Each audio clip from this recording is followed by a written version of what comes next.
Welcome to the March 30th meeting of the Rotary Club of South Jacksonville. Always great seeing so many friends. If you're joining us, if you're Zooming today, don't forget about chat or unmuting yourself or muting yourself now so that we don't hear something we don't need to hear. But we're glad you're here. And I'd like to thank our greeter, Warner Webb, for manning the door. And it's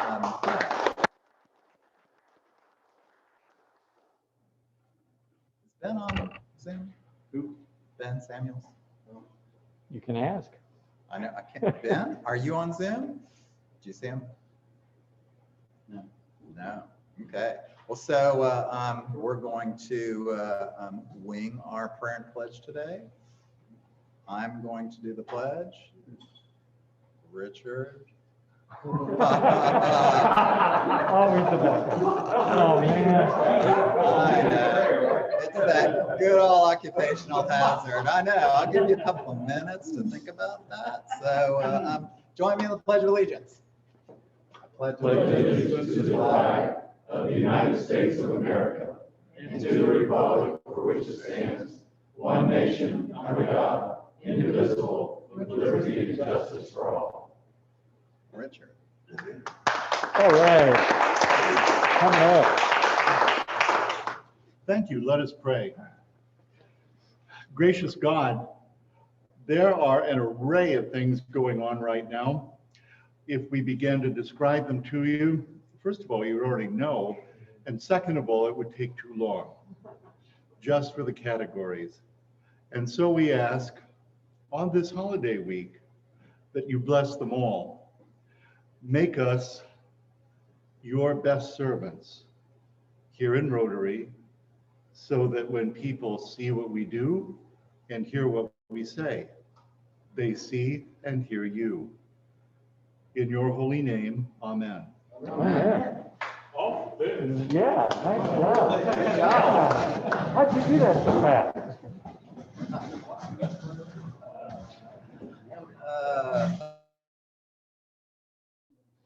Warner Webb just asked here, he said, "Oh, you're doing such a good job as president. You know, it's such a hard year." I was like, I don't know any different. This is how it's supposed to be. So I appreciate everyone's pitching in to help out. Thank you, Richard, for that.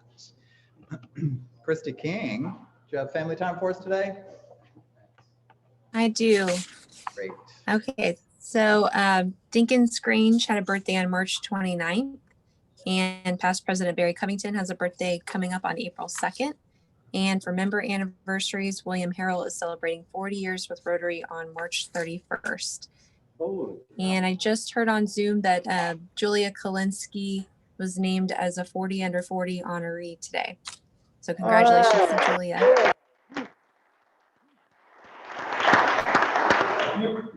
Thank you. Thanks, Christy.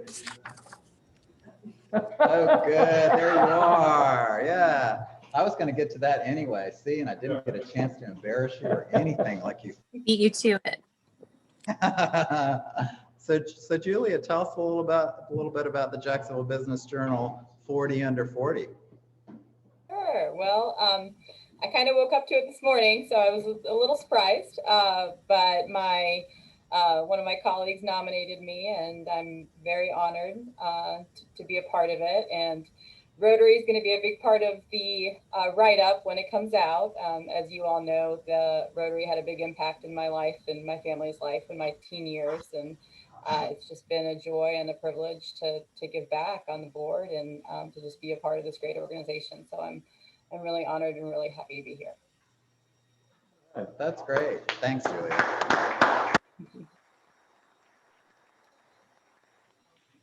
That's a great marketing tool for membership, don't you think, Bill? Yeah. Yeah, I do too.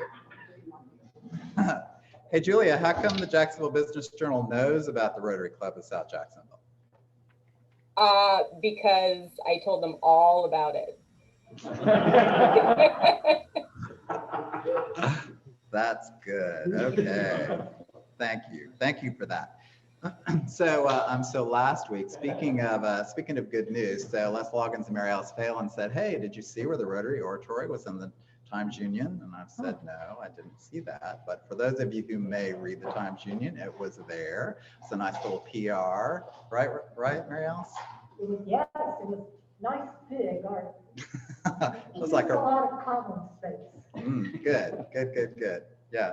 So, so that's good news for us as well. So, so we're out there in a real way, which is good to hear. So, Lisa Marie. So I'll chat until you're ready to remind everyone about our social coming up, right? And which is at Rue. I'm not going to say it all.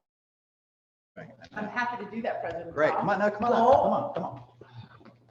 You want to see My plate. Oh my goodness, you think I've never had a meal before, right? So I am really excited about our first in-person social event, April 12th at Rue St. Mark, right here in San Marco. If you're not familiar, it's right there at the point as you come out of San Marco going south. It's called Oysters and Pearls. So I'm sorry, Bubbles and Pearls. Oh, goodness gracious. So it'll be champagne and oysters served different ways. We're just really excited. It's an outdoor space. We have a maximum number of folks that can attend and sign up. So please go out there and RSVP. Patty, the RSVP link is live. The RSVP link is live on the calendar. It will also be included in our gear this week as I continue to spit food out of my mouth. That's Excuse me, good. sorry. Yeah, Oh, I yeah. apologize. Good thing for the folks on Zoom, it won't hit them, just the camera. But you'll be able to click it from the RSVP link in the gear, which is awesome because I know for me that convenience is very much. So thank you to Mike Shuey and to Patty for making sure that that's available. So it'll be there. And then after we have a successful event on April 12th, we will be doing our park cleanup and social event. So more to come on that. We'll be servicing the Treaty Oak Park and working with some other partners in our community service committee as well. So Vicki Lynn and our committees will be working together. So anything else you'd like me to share, President Tom? I'll call you up again. Other than food all over the camera? You're doing a great job. Thank you.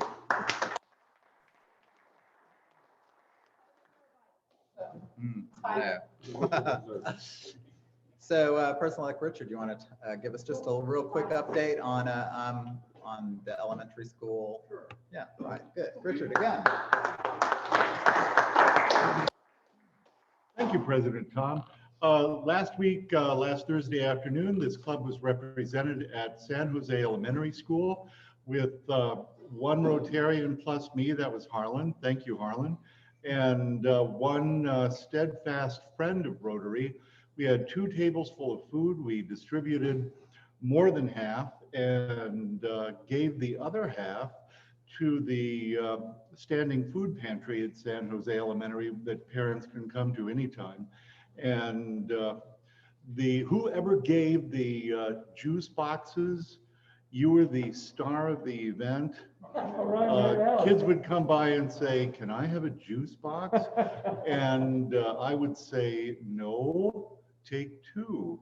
Oh. And they would look at me as if something important had happened. So thank you very much. Thank you.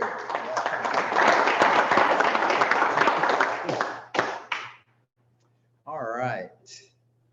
Hey, so Mike, you want to tell us real quick about the United Way service project possibilities? I'm timing you. 90 seconds. Go. Okay. So I talked with Rick Mullins the other day. He's got 3 projects that are really in. At the end of July, they have this huge dental thing at, you already know about it, Dinkins, at the Prime Osborne, where they serve 2,000 people from cleanings to root canals. They do it gratis. It's all some 70 or 80 dentists through here, and they need help building it up and tearing it down, which is something we oftentimes do. The other 2 things that if somebody's interested in this, let me know. One is the kids need socks. The strange thing is when they collect food for kids, when they collect clothing, kids don't get socks. And so they've got a program through the United Way. He knows this because his daughter's working at United Way. So she threw that out to us as one opportunity. And the other one is snack packs for kids as they go to school. A lot of kids don't have snacks when they go to school, and United Way has a program through one of the other agencies to get them snack packs. So if you're interested in either one of those, that'd be great. I'd be happy to work along with you. The build out on the dental thing, I'm waiting to hear back from Rick on that. So those are ongoing programs. Just let me know if you're interested in that. And I'll talk with Vicki Lynn as well, since she's doing the service stuff. Thank you. Good job. You did. Okay. Thank you. Want to make sure everybody has enough to do. So, yeah. So let Mike know if any of that sounds interesting to you, which is great. And did I tell you yet about Julia's 40 under 40 award? Yeah, somebody did. All right. Is Meredith on? Is Meredith zooming? Do we see Meredith zooming? I didn't notice her on there. Great. Who wants to introduce visitors and guests? A show of hands. All right, Dee. All right. Come on, Dee.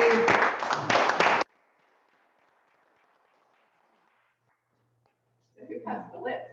Who has the list? And if we don't have a list, Just look for around. all of you on Zoom, do any of you have guests on Zoom? Don't see any guests. You see And any as in I the room? look out into the I don't see room, any guests. I don't see any guests either. So we're going to welcome each other with song. All right. See, that wasn't so bad.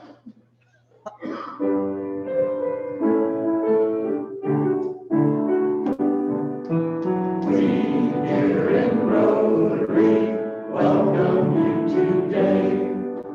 So glad you came along, glad you came our way. Our land of fellowship is yours, sunshine or in rain. We here in Rotary say welcome, come again.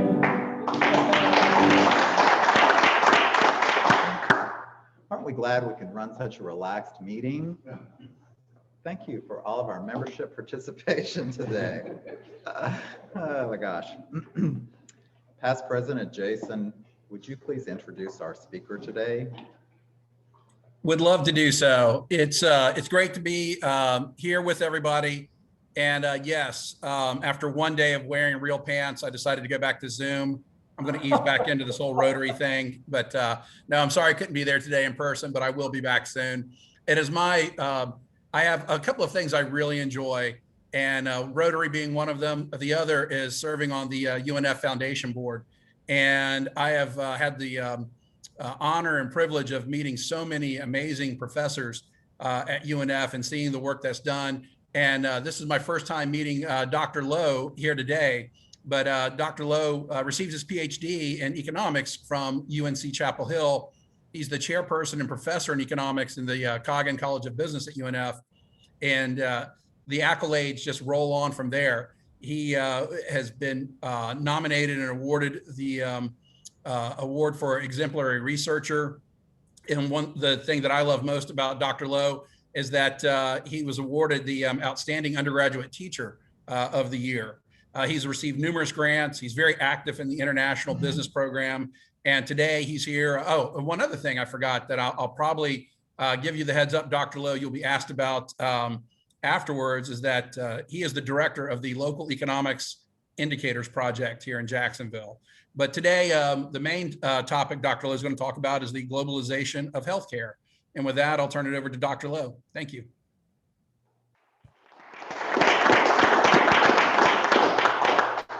Well, thank you, Jason. Thank you, everybody. And it's really a pleasure to be here, not only because Jason invited me, but also I really admire what you do. And so I'm here today to give you a presentation on this globalization of healthcare. I'm hoping to tie in some of the current events with one of my expertise, which is in health economics. So I come up with this topic. Let me share the screen.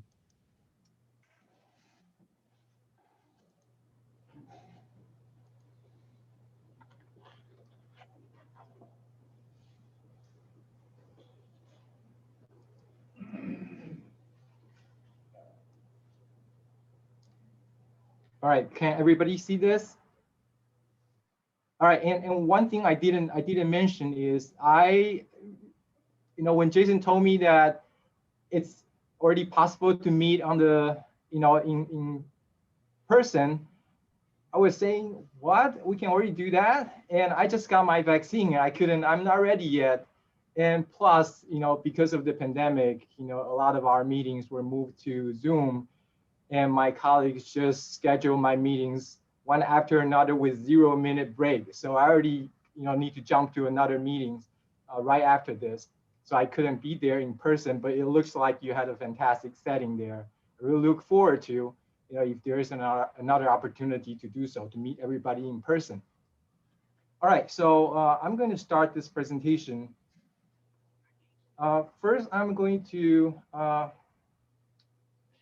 let me see if I can move this over.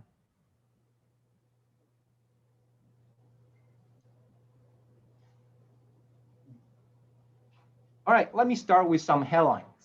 Okay, so one of my research areas is in health or medical tourism. So sometimes I just browse online, and on Forbes in February 14 this year, one headline says short trips to Dubai, Florida, Tel Aviv, Havana, COVID-19 vaccine tourism takes off. Right? And NBC News, January 25th, vaccine tourism on the rise as wealthy international tourists eye an opportunity in the US. Right? And January 19th, New York Times, why medical tourism is drawing patients even in a pandemic.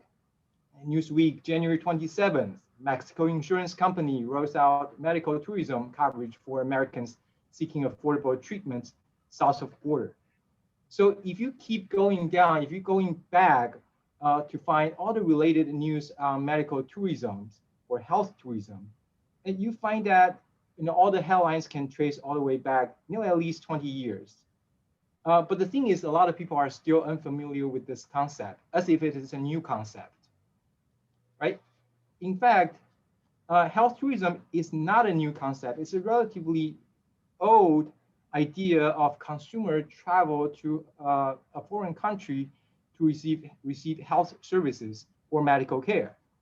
All right. So, if you consider activities such as pilgrims seeking spiritual healing at holy sites, or wealthy Europeans travel to hot and mineral springs in foreign countries for water treatment, right? Those can really date back centuries ago. So it's not really a new concept, but it's becoming a popular idea because tourism marketing agencies coined this term of health tourism because they wanted to label something that sounds interesting, labeling the bundles of health services and travel. Okay, so and underneath this idea of health tourism, there are actually some variants.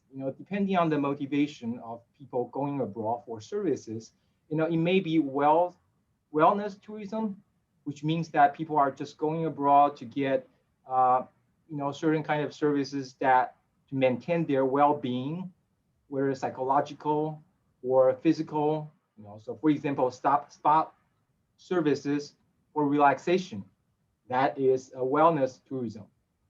And there is more serious medical tourism where people are really going abroad to get treatment for certain medical conditions. All right, now, so although health tourism has long existed, there has been a shift in the stereotype of health tourism in recent decades. So in the past, let's just say 70s, 80s, and 90s, we see that a lot of this medical tourism patients are actually moving from developing country to developed country, right? And usually we'll be finding documentation of elite members in the developing country traveling to developed country for services that are not available at their home country. Okay, so that's the stereotype of medical travelers back then. But in more recent decades, we see more and more patients are traveling from developed country to get medical procedures, usually, not usually, but often in less developed economies for the purpose of having a significant cost savings or simply to avoid long waiting time. Right? And so it is a very different type of medical tourists. All right, now countries such as Thailand, Malaysia, and India, those government actually took very good initiative of an actively developing health tourism sectors to serve the niche market. And these supplying country, let me show you some of the picture I got from the posters. So these supplying countries generally have a cost advantage over the home countries of the health tourists, in that the former can produce the same quality of care and at a much lower cost. So the government in these countries actually putting a lot of effort. They are marketing health tourism in several ways. For example, they actually can market this through their health agency, such as in Malaysia, or they market this through an official tourism agency, such as in India and Thailand. In some other country, they are marketing this medical tourism through a multi-agency consortium. For example, Singapore and Philippines are doing this. All right, and the government will be providing financial incentives for suppliers in the form of income tax exemptions and tariff-free imports for equipment. And they also try to reduce the hassle for medical tourists going to their countries, such as by simplifying the visa process for medical tourists or developing healthcare centers in tourist spots. So those are what a lot of the supplying countries have been doing. All right, now, what are the contributing factors to the rising trend in recent decades? Certainly compared to the options abroad, healthcare at home may be of high cost. For example, US has one of the highest medical care costs around in the world. So that actually gives us a lot of incentive trying to find cheaper alternative abroad. And then there's long wait. In the case of Canada, we know Canada has a national health insurance system. One of the limitation or disadvantage in that system is because of the health investment is controlled by government and it's not always made in time. And therefore, there is a limited resources available to Canadian. So a lot of the services, even for the very critical ones, it can be a long wait list. For patients who cannot wait for very long, they will have to find services elsewhere. So maybe they across the border to the US to get it. We do have a lot of very highly reputed institutions such as Cleveland Clinic, Mayo Clinics, Baptist systems. So long wait can also be a contributing factor to it. And certainly if in your home country, the service is of low quality or having poor outcome, that can also become an incentive for people to try to find alternatives abroad. Now, in one of my research in 2015, I also found that another contributing factors for the recent rising trend is due to the General Agreement on Trading Services. This is abbreviated as GATS. I'm sure that many of you are familiar with the idea of GATT, right? General Agreement in Tariffs and Trade. That's for promoting trade in terms of merchandise, in terms of goods. But for services, there is also an effort made by WTO to promote it, the trade of the services, which is called General Agreements on Trading Services, or GATS. Now, GATS went into effect in January in 1995. And what my finding is that after the inception of GATS, we see that there are a lot more choices of services and a lot more destinations available for medical tourists. And that have accelerated the growth in health tourism significantly. All right, now there are a lot of barriers as well. So for one, while GATS agreement encouraged the liberalization of trade in health services, but many countries have been very slow to commit to opening up their healthcare sector. Their non-commitment may be due to the fear of diverting scarce domestic healthcare resources, or their worry of the complexity of the legal issues surrounding the existing regulation in the healthcare systems. The other factor is uncertainty about the quality of care. Now you are going to a country that you are not familiar with. You do not know whether they have qualified doctors. You do not know whether their procedures are done in a hygienic way. So there are a lot of uncertainties, especially when it comes to malpractice. Who are you going to hold responsible? So is it a travel agency? Is it the doctors abroad? Or is it your local official? So there's a lot of issue related to the quality of care and also the implication of that. And certainly the lack of insurance coverage is another major factor, because most of the people have public health insurance, and oftentimes the health insurance do not really cover services provided abroad. So one way to overcome some of these issues, for example, like uncertainty about the quality of care, it's possible to mitigate that, factors if the destination country can credibly demonstrate that their quality of services complies with some international standards. For example, those standards set by International Organization for Standardization, ISO, which you are familiar with, or by the Joint Commission International, JCI, which is the accrediting bodies for Medicare, Medicaid facilities. So in terms of lack of insurance coverage, although public health insurance is usually not going to compensate for services received abroad, but there have been some movement along that direction. For example, Blue Cross Blue Shield, they are starting to broaden their coverage to foreign healthcare institutions, to their list of coverages. And there are also some private insurance that are created specifically for health tourism. For example, one of the headlines I showed you earlier is, Mexico insurance company are rolling out medical tourism coverage for Americans seeking affordable treatment in Mexico. So there are some movements along that direction.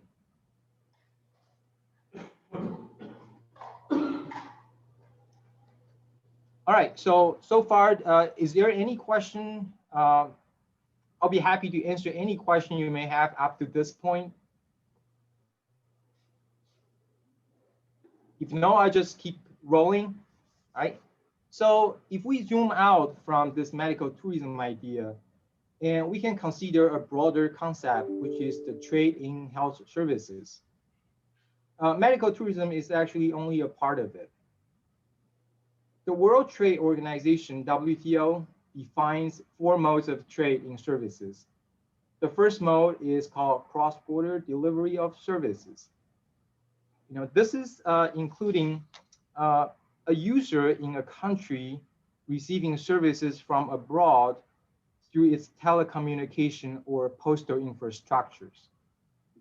When applied in the healthcare sectors, we are looking at services such as telemedicine, which you can probably believe that this pandemic has really accelerated the growth in this area.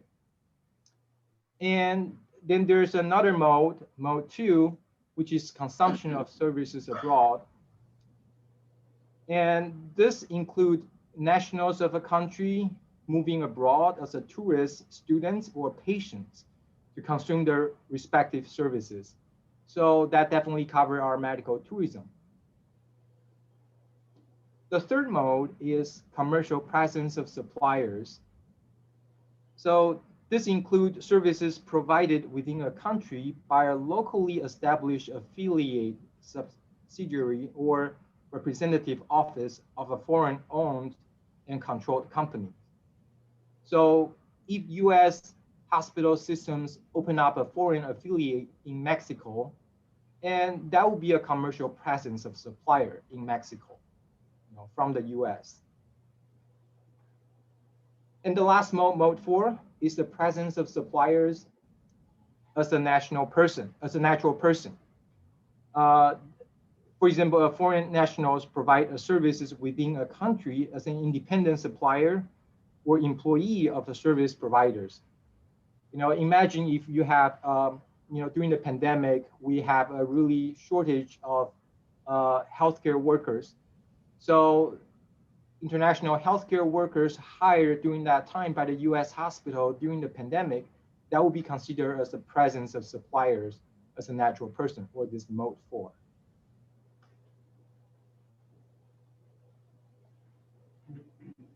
Okay, so what are the determinants of this broader trading house services? Right, before I talk about this, I really want to hit the point that, for academic research, this is also a relatively new area. Again, we understand that the concept is really old. Concept is not new, but the empirical study is very little. So all the informations that the general public are getting are really just based on whether a news media report on a certain case, or specific case studies based on a certain facility, institution, or country. And there's haven't been a whole lot of empirical study that are based on large data set encompassing a large number of countries over time. So from an academic standpoint, we usually would not just directly buy whatever is said in the media, because we do want to see empirical evidence. So usually that would be my job. I will have to figure out what data to get, and then come up with a study design and do some statistical or empirical econometrics analysis, and to figure out whether we have the supporting evidence for certain arguments. All right, so what are the determinants of this broader trading health services? I also figured out the data set, and me and my colleague, Dr. Russell Triplett, we did another study in 2019 that was aiming to answer some of these questions. What determined the broader trading health services? So what we get to look at include mode 1, 2, and 4. Please be reminded that mode 1, 2, and 4 encompasses most of this, except for commercial presence of supplier, which we do not have data for. But based on mode 1, 2, and 4, we found that there are some factors that can explain why that there are trading health services. What are the determining factors? So one set of factors are, what we call standard factors in a gravity model for trade.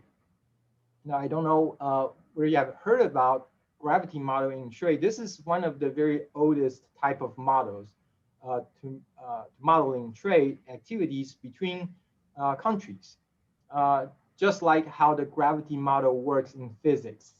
Right? And so basically, the stronger the gravity, the gravity is usually determined based on the mass of the objects and also the distance between them. And that also happens in trade, right? And the trade is greater if the two economies involved are bigger. Certainly there will be more trade volume between them, right? And then the trade is also greater if the distance between the two economies is shorter, right? So these were called the gravity model factors. And we do find that to be the case for the trade in health services, right? And so the size of the economy in terms of GDP has positive impact on the trade in health services, while the shorter the distance between countries, the more likely they will trade. And then historical tie between the countries, the historical linkage, such as in the form of a colonial relationship, that plays a major role as well, that will increase the trade in health services. And Also, their geographical proximity, not only measuring the distance between countries, if they are sharing borders, such as US and Canada sharing border, US-Mexico sharing border, that can also lead to greater trade. Now, if they have established channel for tourism activities, and that also explains why there's a lot of trade in health services as well. All right, so what are the determinants of volume of trade in health services? We want to look further, what, other than this typical geographical proximities and also the historical tie and the mass of the economies involved, are there any other factors? In particular, we are wondering, does language similarity matter to this? Does international accreditation matters? You can see language similarity plays an important role, because if you are thinking about patient communication with doctors, you will expect that the language similarity will help, right? And international accreditation should also be playing an important role, because one of the barriers we said earlier is that there is a lot of uncertainty about the quality of care. That's what stops patients from going abroad for services, in an unknown country, because they don't know the quality of care. But those destination countries, if they are able to demonstrate their quality of services is on par with the international standard, that should help. So our hypothesis is that international accreditation should play an important role in this. In other words, if you have more hospitals or facilities in the country that are accredited by JCI, Joint Commission International, or other international accreditation, would that make it more likely for the citizens between these countries to trade in health services? And we actually look at these two factors in all mode 1, 2, and 4. And one thing that's a bit surprising is that we find that language similarity does not seem to be an important factor when it comes to medical tourism. International accreditation also not very important for medical tourism. However, their importance seems to be found in mode 1 and 4, which is more like hospital purchasing intermediate input from another country, or if you hire the healthcare workers from a foreign country. In those circumstances, it seemed like language similarity and international accreditation play a much more important factors. So we were scratching our head trying to figure out why this is. And I think that we found that our conclusion is basically that when it comes to medical tourism, it seemed like patients are really going for word of mouth, reputation from the facility, through people they know. So even if the language in that destination country is not the same as yours, but if you hear good words about that, you are willing to give it a try. And the other possibility is that for medical tourism country, especially the destination country, a lot of times maybe their institution is actively trying to do something to absorb that transaction cost, trying to provide that a lot of the, just reduce the transaction cost by providing, for example, language services. For example, when I travel to Singapore, I see that since they are doing a lot of the medical tourism, in a lot of their major hospitals that are tailored to international patients, they have an international patient concierge, provide you with travel advice, provide you with language assistance. So maybe the institution, facility, or the healthcare providers in those destination country already provided a lot of those language support. So language similarity actually is not a very important factors in our data analysis. All right, and for international accreditation,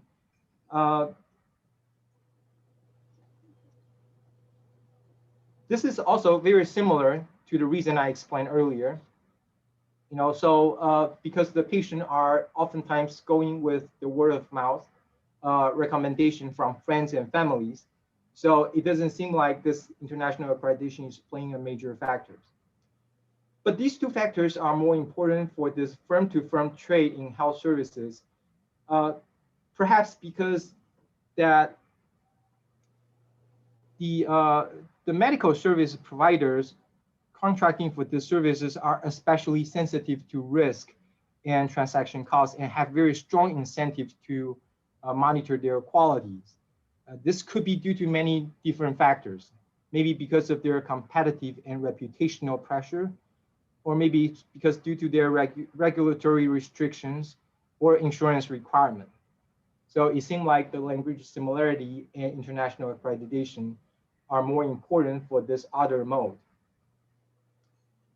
All right, so I know I don't have a lot of time and I need to leave some time for question and answers. So let me just provide you with the concluding remarks. Health tourism is really an old concept, but it continued to receive renewed attention. And this has been very vibrant topics in public policy debates because both receiving country and supplying country have a lot at stakes. So for example, the sending country, meaning the country whose citizens are going abroad for services, their health tourism may satisfy the unmet need in the domestic healthcare system, which is a good thing, but it can also lead to legal issues in the case of malpractice and change the risk pool in the system. And for the destination country, meaning those countries that are providing services to international patients, health tourism can be an important way to supplement their economic growth. In other words, it can become a very important revenue generating sector. However, it can also lead to serious implications for the country's own healthcare system, such as misallocation of scarce resource and leaving the public system in stress. And there's one term that we hear a lot for countries that are catering to international, they are really promoting health tourism sectors, is this term called brain drain. So a lot of their doctors are willing to work in a more profitable sectors, by providing services to international patients, and they are really leaving behind the public sectors. So there's less and less resources available for citizens in those home countries. All right, so I think that will be my presentation for today. And right now I guess I can take a couple of questions. I know that Jason said that I need to stop this at 1:30. So I really want to respect time so we have enough time for some discussion. Are there any on? There were some on chat. On chat? Yeah. Okay. Here we go. The folks on Zoom, you had some questions. If you want to unmute and ask your questions, great. Or Professor, you may be able to see them on chat right there. Okay, let me take a look at the chat.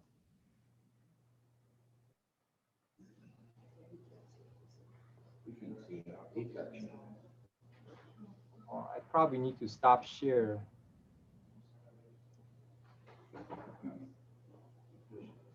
You want to read that one too, Tom? Can you read that, Tom?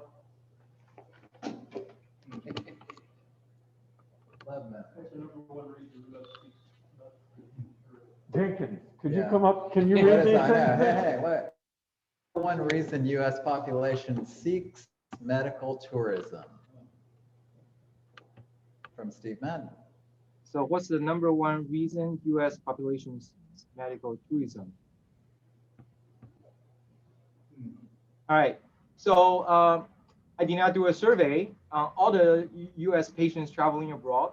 So I have to say that I do not know. However, if I have to guess, the really major driver is the cost. You cannot, I don't know if you know how much of a price difference is between US and other countries, especially in, for example, in Asian countries. Let me just give you an example, right? And I'm born and raised in Taiwan, and I travel back to Taiwan every year, right? And I do have dual citizenship, so I have my national health insurance with Taiwan. All right, so the number I'm telling you is what I pay, after, conditional on having national health insurance, but I can also give you an idea of what it is like, for a patient without insurance in Taiwan, okay? So just 2 years ago, I traveled back to Taiwan for just to see my folks. And on a trip, I don't feel very well, and I feel ill, and I thought I'm getting a heart attack. There are symptoms. I'm sweating. So I'm in a high mountain area, so I'm not entirely sure whether it's because of the elevation or because of my physical condition.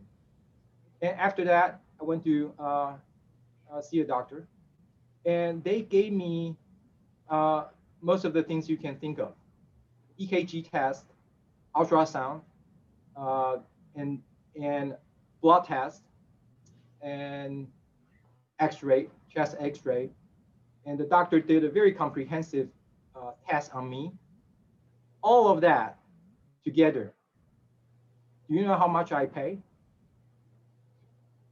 I paid a total of, just say, I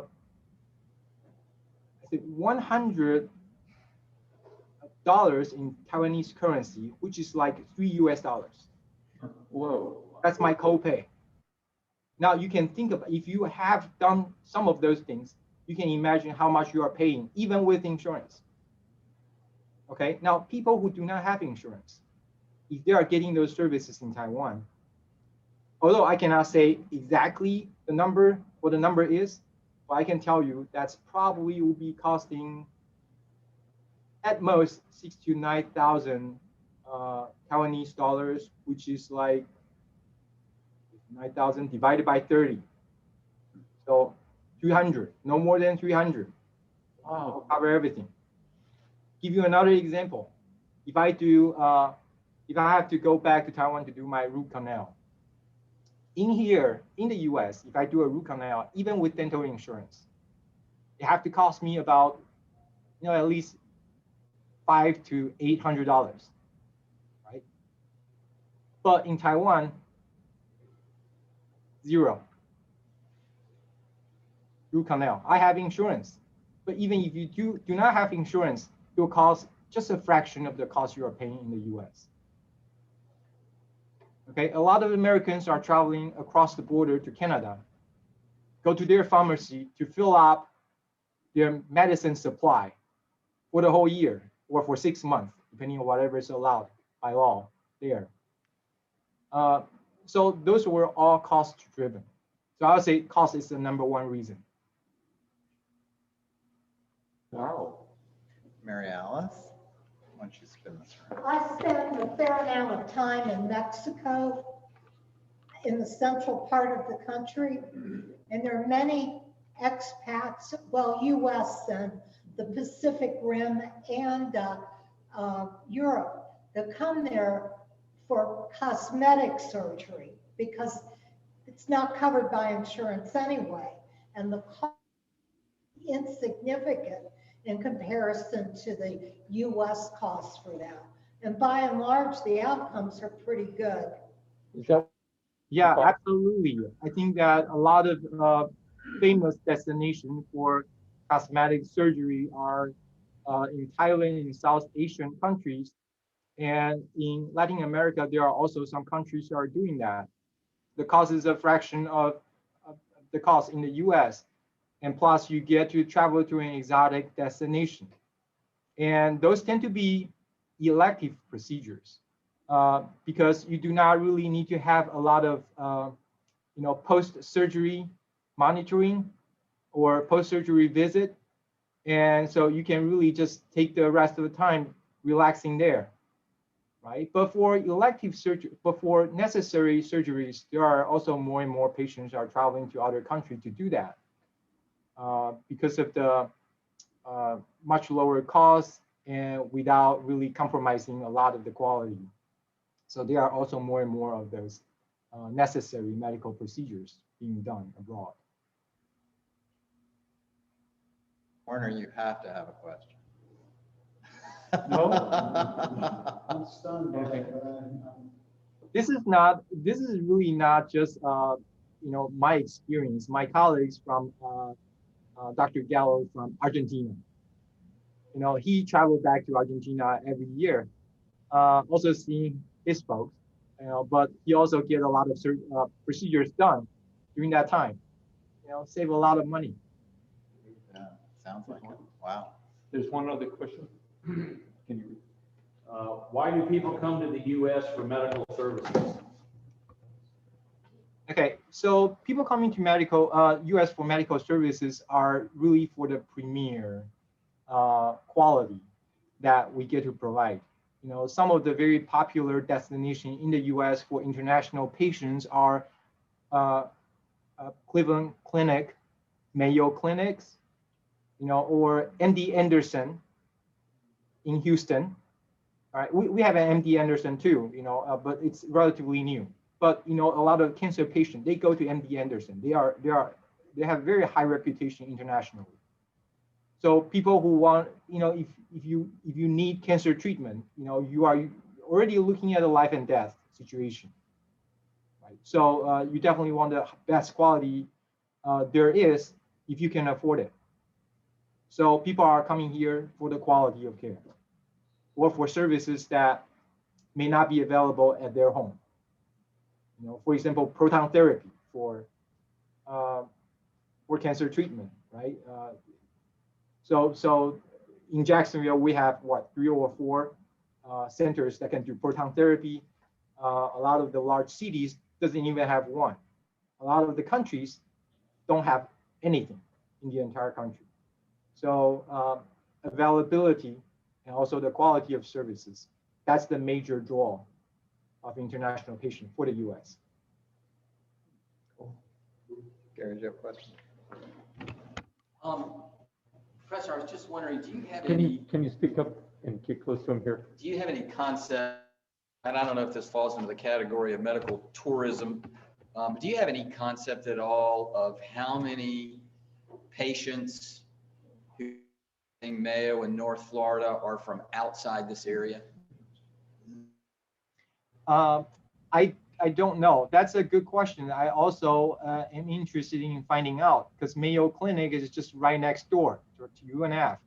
So, but I do know that Mayo Clinic actually, if you go on their website, they actually are marketing themselves as a destination for international patients.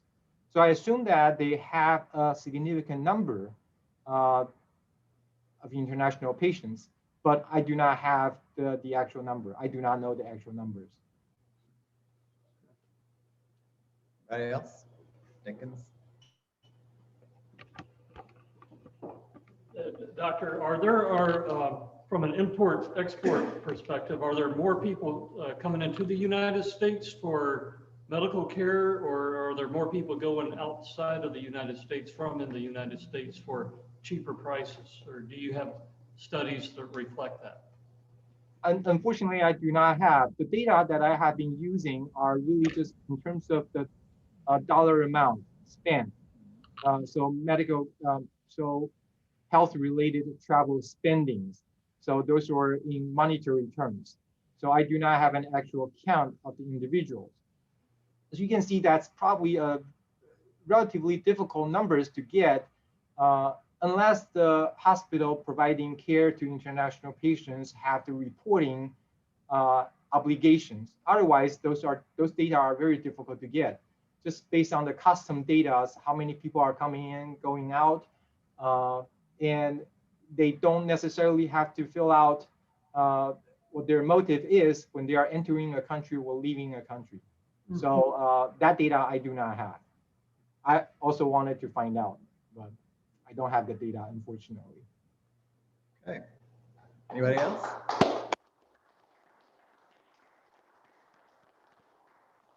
Thank you very much, Dr. Loh. We will be making a contribution in your honor to the Rotary Foundation for Polio Plus as a thanks. Again, thank you. I'm very grateful of that. Thank you. Okay, so here comes your RSVP reminder. Thanks for doing it. Please continue any event. We need to know if you're coming so that we, and by we I mean Patty, can plan ahead for what we have going on. Thank you for what you've been doing. Don't forget to sign up for the April 12th social. We'd like to know, or we need to know, how many of y'all would like to attend to that. Next week, our speaker will be Dr. Laurie Wright. And as we end our meeting, please join me in the Rotary motto.